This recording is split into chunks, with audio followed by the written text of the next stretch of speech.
something interesting is sure to happen. Well, I think you ought to tell me who you are first. Mr. Rabbit, then why did you ask the question? Goodness, this is quite extraordinary. Would you tell me, please, which way I ought to go from here? But today is turning into the most curious adventure I have ever had. Hey everyone, my name's Georgia Ellis and I am the creator of Ellis In Wunderland, the podcast. And you're not going to know who I am. So what I've decided to do is get my amazing team member, Caterina Viterale, to ask me some questions so you get to understand a little bit more about who I am, what we're doing, and why we created this podcast. Because I could just sit here and talk to you about it, but I think that there's a lot more depth and a lot more you can get out of a conversation, listening to a conversation. So I've asked Kat to have a conversation with me. Now, none of this is planned. Maybe one or two of the questions are, but we're just going to jump on board and get into flow and see where this takes us. And hopefully you'll get a bit more of an understanding of what we're about and why we've decided to launch this particular podcast. So thanks for joining us. And I'm going to hand over to Kat to get the ball rolling. Let's start it. So hi guys, my name is Kat. And I have the privilege of asking Georgia some questions today, which is very exciting. But the first question that I have is actually one of your own questions that I think is pretty powerful and great place to start, which is, if you had to explain what you do to a 7-year-old, how would you explain it? Oh God, I didn't know you were going to actually ask me that question. Isn't it a powerful question? Because the reason I love this question is it really makes you think about and simplify what we do, because we live in a world that we tend to overcomplicate. Complicate, that's a new word I'm making up. Complicate. So a 7-year-old, if you were 7 years old and I was to say what I do, I help people get more out of life by knowing more about who they are. Nice. Yeah. Okay, and what prompted you to take this avenue for work? I think it was more luck and just falling into this. So what prompted was what I was doing. I was working in a corporate environment. So 22 years in the finance industry. And what I'm doing now is a little bit similar to some of the things that I did, but I myself had an amazing change in my life, an amazing change in the way I thought. And that changed my results. And I thought, well, if I can do this, if I can achieve some of it was just really simple and some of it was materialistic things. If I can do this, why isn't everyone else out there? Why is everyone so miserable? And so I spent time in the corporate world, climbing the corporate ladder, and decided that, hang on, I can actually do something. I can put my money where my mouth is and get out there and start to share what I know with people and help wake them up to this amazing potential that we have within us. And teach them how to tap into all these, I'm going to say they're hidden, these hidden little tools that we have within us, the mind, the brain, energy, and help people really get more out of life, because I've found life to be an amazing experience. And I'm not saying this is from a positive psychology point of view. Life's not all a bed of roses, but the more awareness you have about life and yourself, the way you look at life is going to change. Those things that happen to you that maybe not be so good, you can actually change them. And I've had plenty of things happen in my life that have caused me to change the way I look at them. And do you have like a specific example of what kind of, I guess, would you be able to pinpoint a specific experience or time that made you consciously make that transition? Yeah, I can tell you what my wake up call was. Okay. Is that what you mean? Yeah. Yeah, absolutely. So I was 29 years old. Oh, okay. Why is that okay for? Because I'm 29 years old. You're 29. I was 29 years old, and for me, I thought life was going okay. I'd had a few ups and downs up until that point. I'd had, couple of relationships. I was in a marriage and we had a business together. I had left my employment to work in the business with my husband. And we had a few challenges. We had this huge, we just got this huge contract, which was stressing us both out. We had a lot of work to do. I was working in the office part of the business, and he was pretty much the person. He was the face of the business. So he was out there a lot. Anyway, he came home one night. I think it was in May 17th or 19th. I don't know why I remember this. So 29 years old, and he came home and unbeknownst to me said, Georgia, I think we should separate. And I did not see that coming. Wow. And I went down, I realized I had no idea what had happened. I really was not expecting it. We had been trying to have a family as well. So I'd found out that I couldn't have children. Well, apparently I couldn't have children. I don't have children now. But, and so we'd been doing IVF and things like that. So there's a little bit of emotional turmoil in the house. And we was, supporting each other through that. Plus we had the business that was going on. And to hear that, it was like, where does this come from? Why? And I started looking at myself, well, what have I done? Am I not supporting him enough? Maybe he's just really stressed with work. And so I started going into this, questioning everything, just really questioning what was going on, not really knowing the real reason. And I started doubting myself, moved even further into victim mode. So think about this, I was working in my husband's business. It was his dream. I'd left my employment to be able to do that. All I'd ever wanted to do up until that point was to be a mum, and I'd found out that I couldn't, and we're trying IVF and that wasn't working. And then to have the person that I was madly in love with, who we'd had these dreams that we wanted to share together, come home and say, I think we should separate. I think it's over. Yeah. So here I was, the person I loved no longer wants to be with me. My income and anything that I had to do with work was tied up in a business with this person. And my dreams of being a mum, I'm 29, I'm going, well, hang on, I'm broken. Who's going to want me now? Yeah. If I can't go out there and find another man because I'm broken, I'm worthless. Yeah. So I was dealing with all of these things. And so this was me. I guess it was probably what they call the dark night of the soul. Everything, your whole world seems to be falling apart at that point. Looking back now, I can actually tell anybody that was that night, and that's probably why I remember the date, was the most pivotal and best moment of my life. It's amazing. Amazing, right? Yeah. So what happened after that was, luckily for me, my older sister was going to a personal development seminar run by a gentleman called Bob Proctor. Now, the irony of this is now I'm one of Bob Proctor's consultants here in Australia. So anyway, this is a long time ago too, mind you. This is in 2001. And so she invited me to this seminar, and I had never done anything to do with personal development.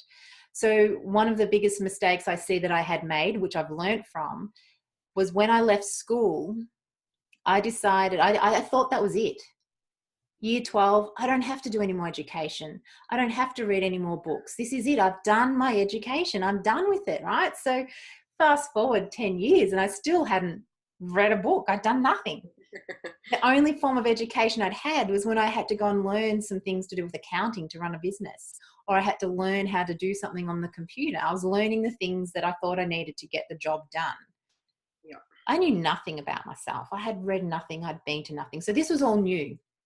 So I turned up, invested 3 days out of my life and some money as well. And at that time, I didn't have a lot of money. Yeah. So I invested money and time into myself. And boy, was that the second best thing that ever happened to me. So my life changed from that moment on.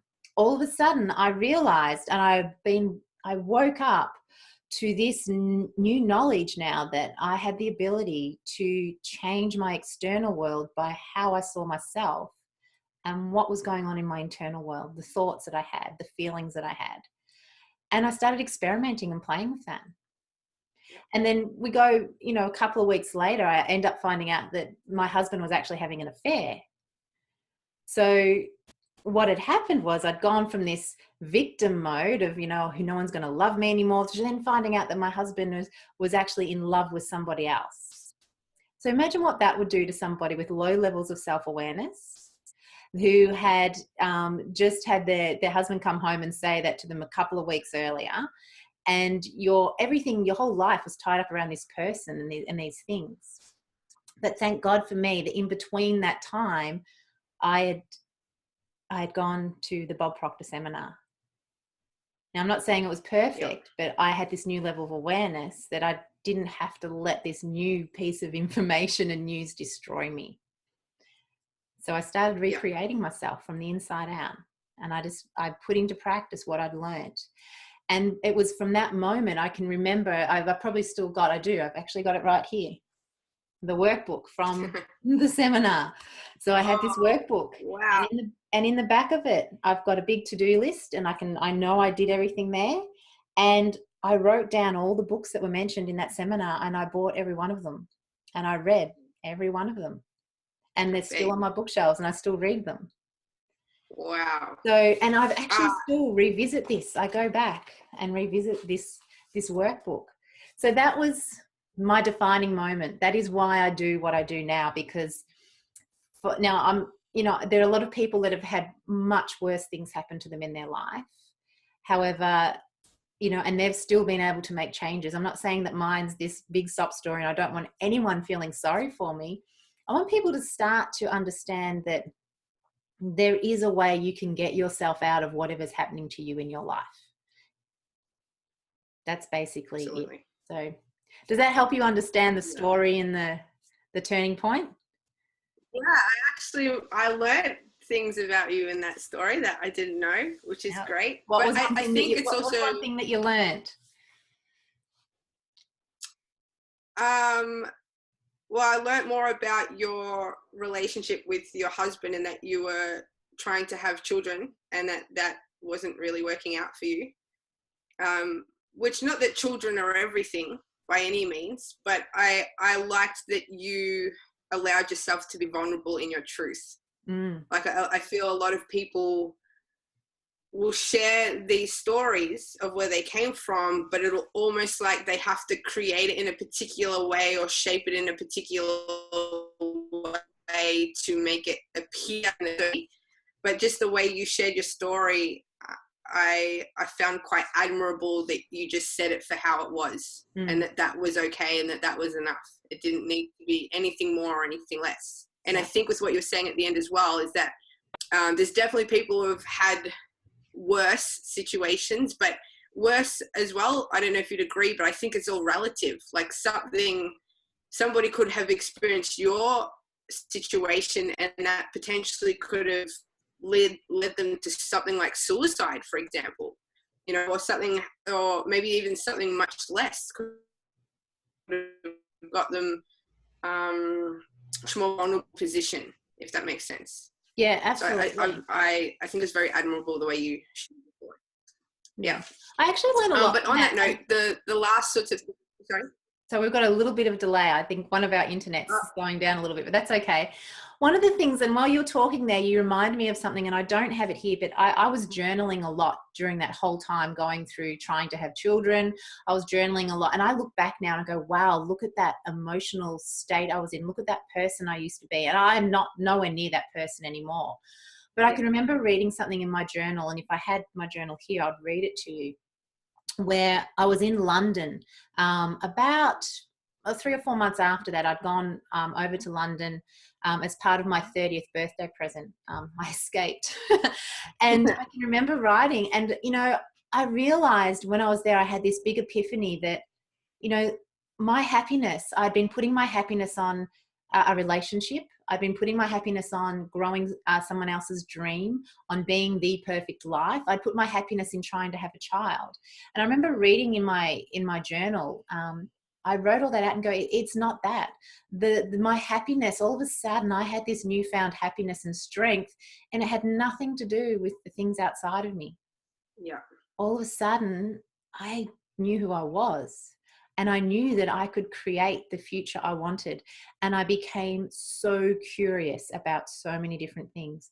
I started looking at who I was and what I'd been told growing up and questioning it and getting rid of crap that was no longer applicable to the life I wanted to live.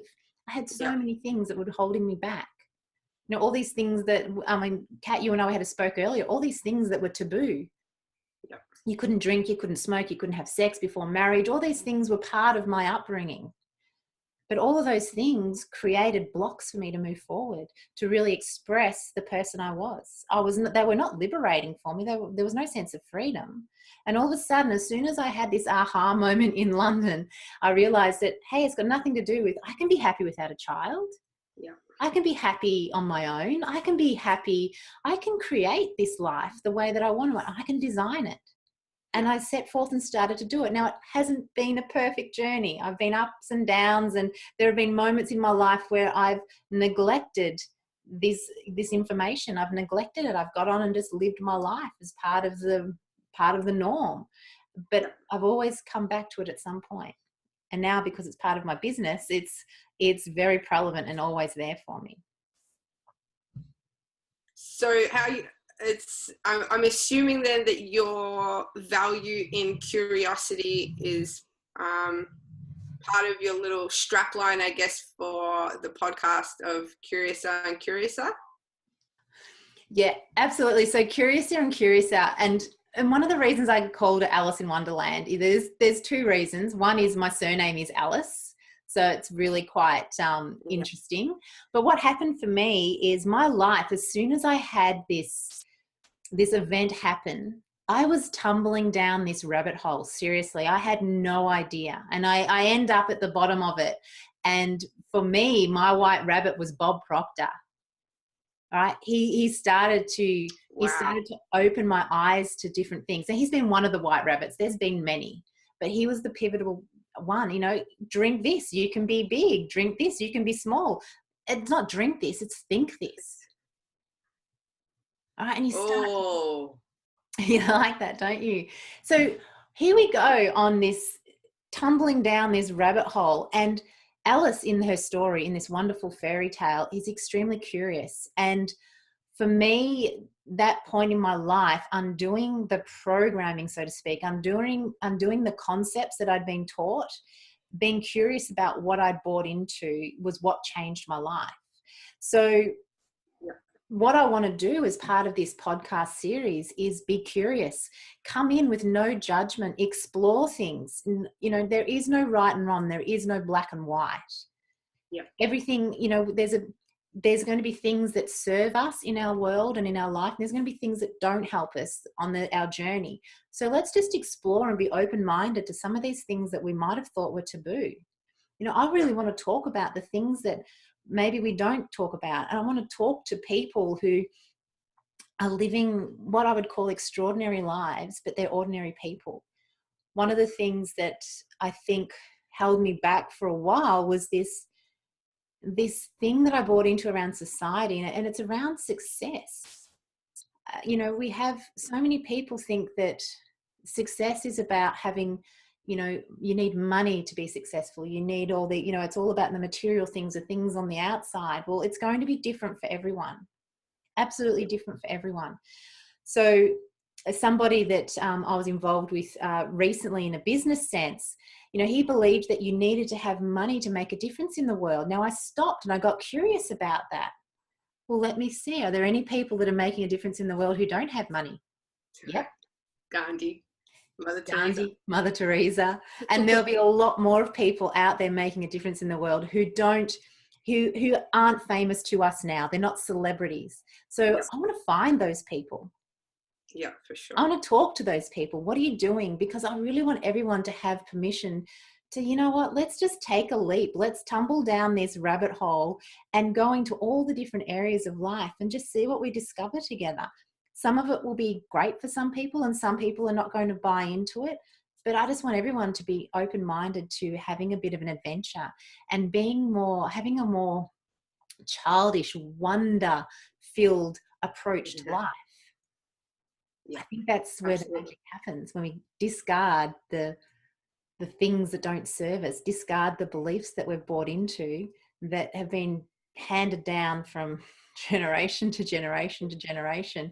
And I love science because science is showing us so many things that, you know, we thought in the past were not possible. And as human beings, there's so much we can do. And there's so many people out there already doing it and they're not in the limelight. Yeah. So there's so many places I could go with this, but I'm going to backtrack a little bit. So I know that you have a mad passion about reading, which from having this discussion with you, I'm going to assume stems from your curiosity in life. Correct me if I'm wrong.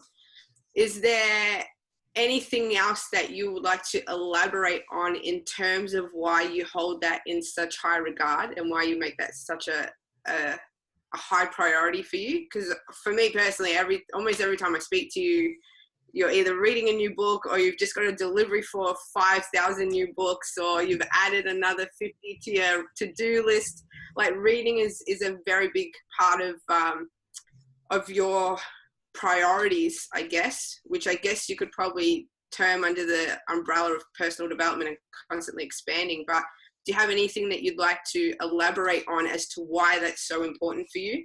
Yeah, absolutely. And I didn't think reading was important for 30 years of my life. So yeah, which is funny how you said that you weren't reading before, because I was like, wow, you read so much now. So it's cool even to, not that I knew you then, but to see that obviously something happened for you to make that now a priority and know that there's value in that. I've got a lot of catching up to do. The first 30 years of my life, I did not read, right? So I've got a lot of catching up to do. So here's the thing. There's a couple of things. One of my favorite quotes is, "The secret of the ages are locked up in books." So heck, I want to go and find the secrets of the ages. There's so many people that are smarter than me, have more experience than me. I'm going to stand on their shoulders. I'm not going to waste my time doing all of the research. I don't have to replicate all the research somebody's done. I don't have to replicate somebody else's life experience to learn from them. So I can read a book. I can read a book about Einstein, and I can learn from him in a book as opposed to actually living his life. I can read about a concept, a principle, and pick that up so much quicker than actually going down and doing the experiments myself. Or I might actually read a book and go, I'm going to experiment with this and find my own truth with it. So for me, it's about really standing on the shoulders of giants and learning from these people who have had interests in things that I've had interest in. And I have the ability, because my brain not just my brain, everyone's brain learns from association. So as I read one book, it might have one piece to the puzzle, and I read another book, and all of a sudden this big tapestry and picture of life starts to unfold in front of me. And I just keep building on that knowledge constantly. And what I love about it, this reading and taking on and learning from people, and also not taking everything as truthful, like using my judgment, my ability to think, to see whether what someone's saying is going to work for me or not. But using that ability to be able to pass on information to other people and create a better life for myself. I was going to say something else then, and it's just totally gone. So I don't know where that went. I was in flow for 2 seconds and then something popped in. It'll come back if everyone needs to hear it. Exactly, if it needs to be said. So then from that, I'm going to assume then, does that then come into play with who you are choosing to be a part of your podcast? So reframe that. So in terms of everything that you're learning throughout your books, well, not just books, but all of your education, whether it's life experience, books, your own experience, other people's stories, whatever, is that helping you decide or set a criteria or something for the people that you bring into this space to provide information to other people? Partly. So my podcast is a little bit selfish as well. All so right. Part of it is definitely to introduce and bring information and concepts to people. But what a better way for me to learn myself is to interview these people and learn from them. Yeah. So while I'm learning and asking questions, hopefully our listeners can do the same thing. Yeah. You can learn from them. So, I'm sitting going, how can I learn faster? It's to have conversations with people. So there's 3 stages to learning. There's getting the knowledge, getting the information, reading the book, which is what I do. Then the second part of learning is contemplating that. So thinking about, well, what have I just read? How does that happen in my life? How am I doing that in my life? How does that work with how does that fit into the work that I'm doing? How does that fit into with my relationships? Whatever it might be. So you contemplate it. And then the third part of learning is the wisdom, the doing. Yeah. So if I'm reading, I'm just looking at my shelf here. So I've got some books here from Dr. Joe Dispenza. I've got a whole lot of his books just sitting up there above me right now. So I read the book, I get the knowledge. As I'm reading it, I'm contemplating about how that affects me, my partner, people in my life. What does that got to do with me? Is this useful? Contemplating, is this going to help me or not? If it is, I go, okay, now he's telling me to do certain things. I need to apply that. Once I apply it and get good at it through repetition, I now become wise and I can share that information with other people through experience. That's learning. Yeah. Which is basically embodying it and putting it into practice. Yeah. And a lot of people get stopped at the reading part. I've read a book. Yeah. Now, there's different ways you can read books. You can read them depending on the book. Some books I read and I study in one book for quite a period of time.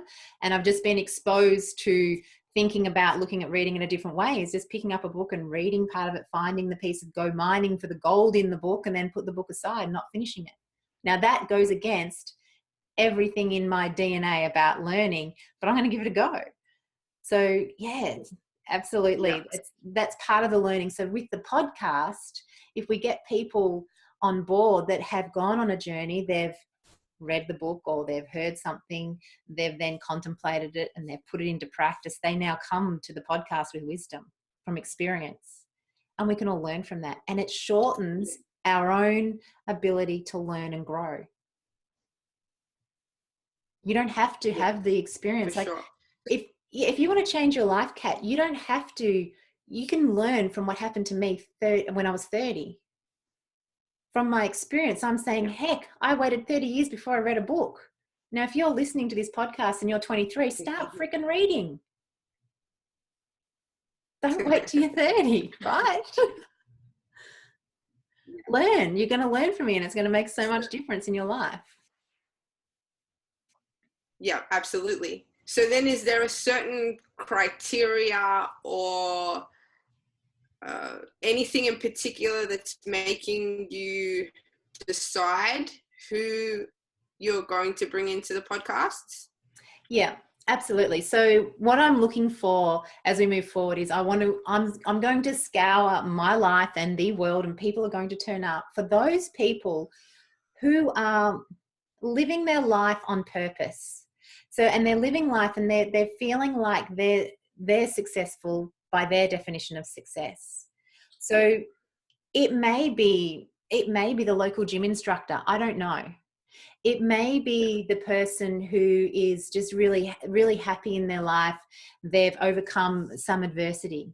It could be somebody who's an expert in something that I'm curious about because I know it's going to help people move themselves forward. So I'm really on the hunt for people that are living, I'm going to call extraordinary lives. They're just ordinary people doing the extraordinary. And by extraordinary, I mean not doing what we all think we need to do, get a job, 9 to 5, go home and can't wait for the weekend and then dreading Monday. I want people that every day of their life is almost like a vacation. They're doing what they love. They're feeling on purpose. Now, that's not to say there aren't people working the 9 to 5 that aren't doing that, because I know people that are. Yep. That's part of that. They're on purpose. They're living their passion, working, in a certain industry or whatever that might be. That absolutely happens. But let's just give ourselves permission to see that success can be anything, and let's get curious about life. There's so much we don't know. Yeah. And, I've got a list of people that we're going to interview, and I've already got some interviews ready to go. And, some people have overcome adversity. They've been in serious accidents and taught themselves to walk again. Some people are just really curious and applying altered states of consciousness. Let's talk about that. Let's put that on the table.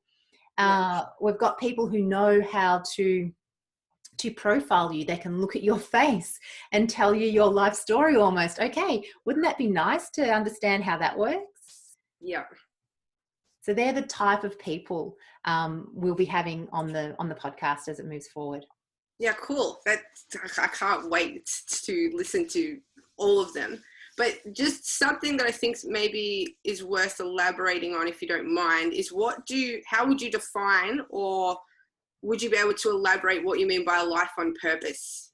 Because you mentioned it in terms of somebody who isn't working the 9 to 5, but then I like that you also said that obviously someone who is working 9 to 5 can be a life on purpose, but I feel not a lot of people actually understand what that means. I'm going to really simplify it. You'll know that you're living a life on purpose if you get out of bed most mornings. I'm not going to say every morning because we're human. Most mornings, and are just in love or really like what it is you're about to do that day. Yeah, That's right. somebody on purpose. Yeah. It's just as simple as that. If Yeah, you don't like what you're doing, what the heck are you doing it for? You know, we've only got a short amount of time on this. You know, death is imminent for all of us. It's going to happen. And in fact, I'm going to find someone that we can talk to about death. I really want to put that on the table. Yeah. So if we're all going to die, why are we doing the things we do and we don't like them? Yeah. Now, I'm not saying everything in life, you know, there's things. I have to do my taxes. I don't enjoy doing that. I have to do, you know, my washing, and I have to do certain things. I don't love it, but I do it. Yeah. Okay. But the majority of my time, I'm doing things I love. Yeah. So I'm on purpose. Yeah, right. Which I guess sort of comes back to reflect how we started this conversation about your story and the journey that you came from. Is literally just based on what you were saying then. It sounds like there was a point in time where you definitely were not living on purpose. I was living somebody else's. Here's what I was doing. I was living a life based on what my parents had told me.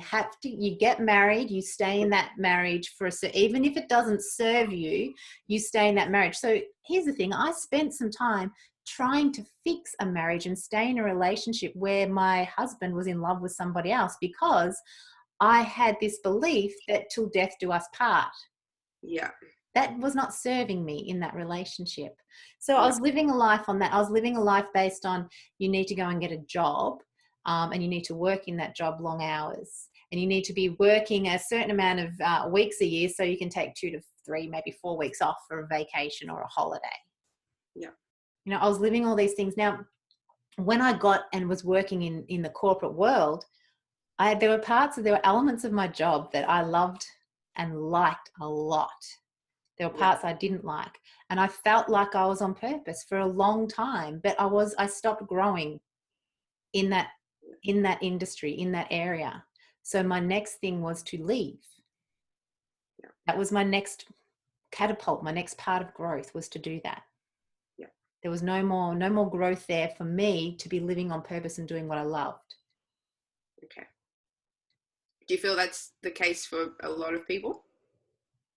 I think so. I think we buy into, I really do think we buy into what we think society wants us to have, what our partners, or our spouses, what our parents, what our boss, what our friends, we start comparing, we start buying into all these things that really, it's not actually what we want. And yeah, a lot of people out there aren't doing that. I see, actually, you know how I know that there's a lot of people out there doing this? Because they end up my clients and they end up leaving their jobs.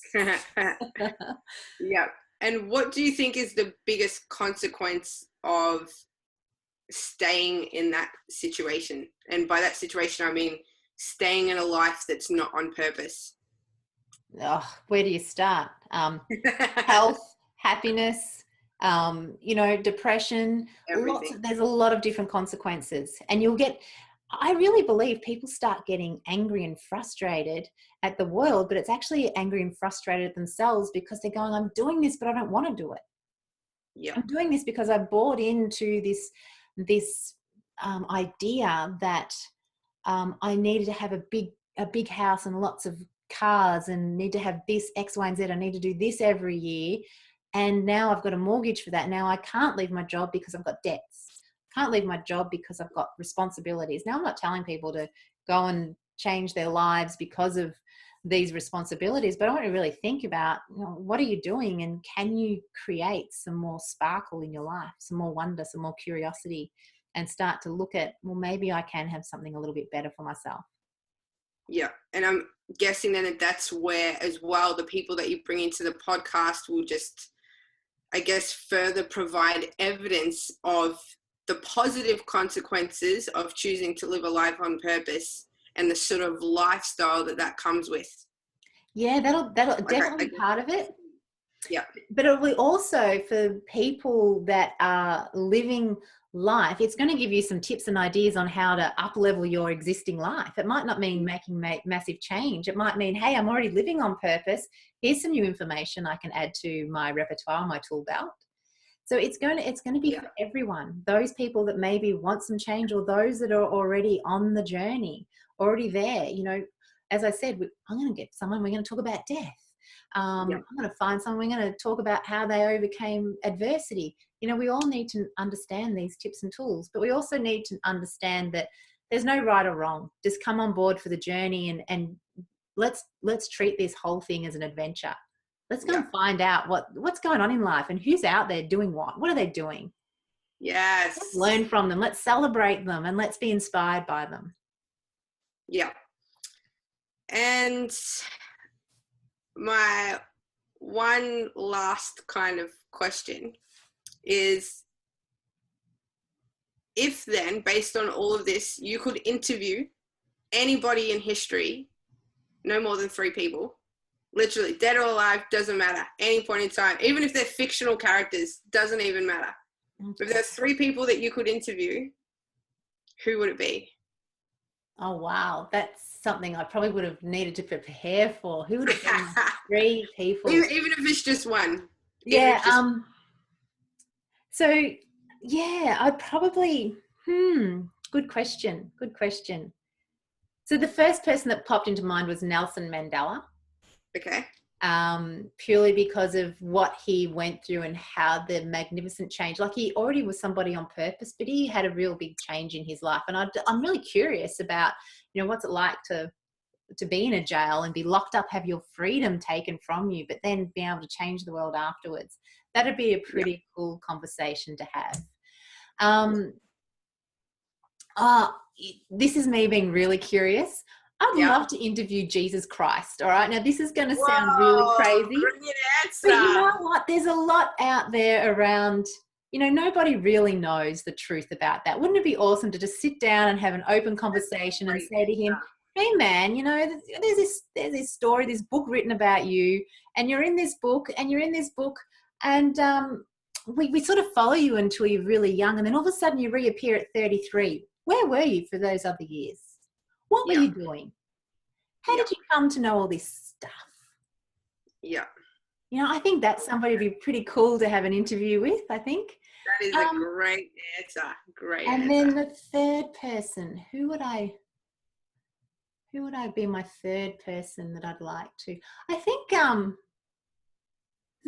the other person that just popped into mind is actually Elon Musk. Now he's still alive, right? I'd like to get inside his head and just wonder, how does he come up with these ideas? And I know he's human, and I know he's going to make mistakes, and he's going to say things that people are going to disagree with, but there's something within him that I think he's got this purpose that's greater than himself. Yep. And I'd really love to understand a little bit more about that from him. Now, I probably don't need to interview him because I could just read books on him, I guess, but it'd be really nice just to have a conversation with someone like that. So I think that'd probably be my 3 on the spot. I love the Jesus. That was the juicy one. And then, okay, that actually made me think of one more question. Do you feel that there are certain, I guess this is more of a quick tip that you would give our listeners, is do you feel like there's not necessarily a set number, but potentially a set number of characteristics or traits or whatever you want to call them that would help someone have a high quality of life? Yeah, definitely. So curiosity would be up there with one of them. Always have a sense of curiosity. That would be one. But through curiosity, also remove yourself from wanting to find what's right and what's wrong. Don't ever think there's a right and a wrong. Yep. So just observe. Just observe, yeah. Because in one instance, something could be right for one person and working really well for them, but then somebody else tries to apply it and it doesn't. So I think it's been really thinking, just being able to think, to objectively think.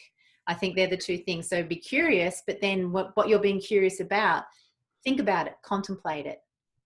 Yeah. I think that for where we're at now, I think that's probably there's a lot more, but I think they're probably the key things. Yeah.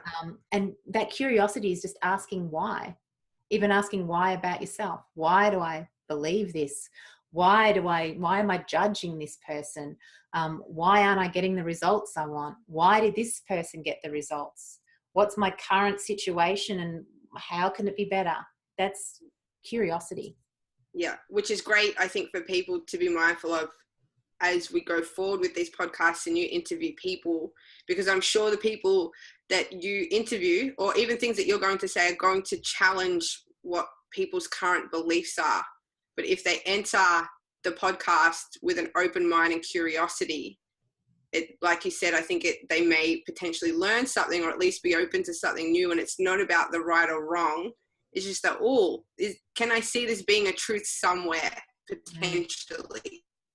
And I think that's where, like, absolutely. And I think that was the thing that changed my life, was all of a sudden I became curious. Like, the information that I was presented at that very first seminar was so out of kilter with what I had been learning growing up. So I had to have an open mind. I had to be curious, and then I experimented with it, and I didn't have judgment. I just went, wow, what is this information? And it changed. That sense of curiosity has changed my life. It really has. You've got to just take the judgment off, because we have so many things that we think we're right in, when what happens if you're not? Yes, absolutely. And then you miss out on this whole world of possibilities. Yeah. You're basically boxing yourself in a cage. Yeah. Like, I might talk to somebody about, taking drugs. Be open to that. I might talk to someone about death. Heck, I might go and find a psychic or a clairvoyant or a medium and have a chat about them. Now, years ago, that was perceived as evil for my upbringing. But I became curious and wanted to be curious and understand things. We may even get people from different religions. Who knows? I have no idea what we've, other than a list of people that I've got. But it's going to open up, and it could be anybody. And here's the thing, if you're listening to the podcast now and there's an area in your life that you want to know more about, or if there's a certain person that you think would be great from the podcast, jump onto the website. There's a form there. You can say, hey, I've got someone you should interview, or hey, interview me. Where there's no rules here. This is about you working in your corporate life. It's you working in your own business. It's you might be 80 years old and listening to this. We never stop learning. No, we do not. And it's only going to be as good as the feedback and the input we get from the listeners as well. Yeah, absolutely. That is amazing. I cannot wait to hear these. All right, we might have to interview you, Kat. Maybe. I'm available anytime. So I just want to thank you so much, Kat, for being able to steer this interview. It was great, because I don't think I would have gone down the path that I did without you asking those questions. And I want to thank our listeners as well to jump on board and make sure that you continue to listen to the podcast and get involved where you can. And if you've got any questions or anything like that, you can reach out to me via the website at www.bluechipminds.com. That's the one. Thank you so much, Kat.